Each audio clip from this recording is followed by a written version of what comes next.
Now, Nairobi Gubernatorial aspirant Johnson Arthur Sakaja now wants the Independent Electoral and Boundaries Commission, IEBC, to dismiss a complaint filed against his academic certificates and Nairobi gubernatorial bid, insisting that he holds a Bachelor of Science in Management degree from Team University in Uganda.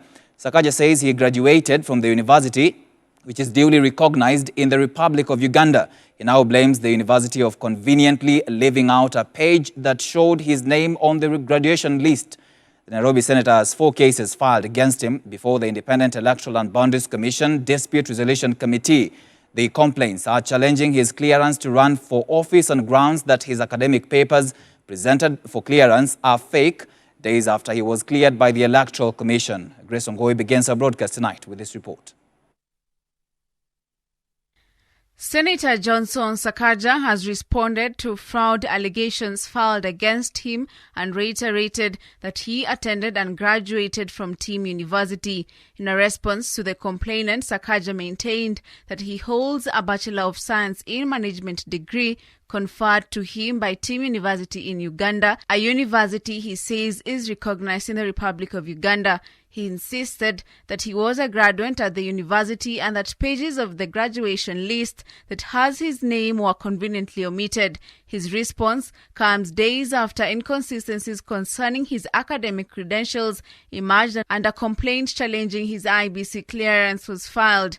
At the same time, in an affidavit sworn on June 13th, Sakaja distanced himself from the name Sakaja Koskei Johnson, who has been named in the petition, saying he has never used that name and that his name is Sakaja Arthur Johnson. Sakaja's case was filed by Dennis Gakuwa Home for allegedly not having the required education qualifications.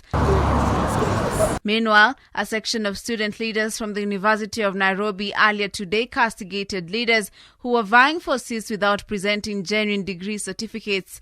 Where concerns of fraudulent academic certificates have been raised, the IEBC owes it to Kenyans to conduct its investigations impartially and to offer clarity on the concerns raised and assuage any fears that the Kenyan people may have pertaining to the credibility of elections and the prospective office holders. The leaders pointed an accusing finger at Sakaja for claiming he has a degree at Team University in Uganda, adding that he was once a student at the University of Nairobi and failed to finish his studies. We are getting frustrated and demoralized. You can imagine an instance whereby a student has to deal with lecturers, has to deal with project work, has to go to class, deal with missing marks, struggle very hard to graduate, pay school fees, and at the end of the day, his degree is being equated to someone who just went to somewhere and bought a degree. It is unfair, and we want to say it clearly.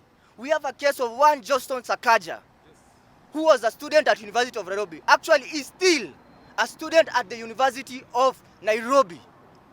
And it is very unfortunate that he can purport to go buy a degree outside the country, that we all know it is not genuine. The students now want IEBC to ensure they do their due diligence in following up whether credentials presented to them are genuine or not.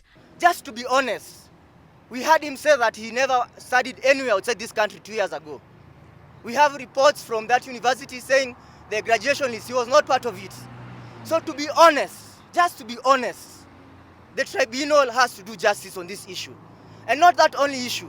We have very many other leaders in this country who do not own degrees, but yet they serve in these public offices. Grace Ongoi, FOP TV News Watch.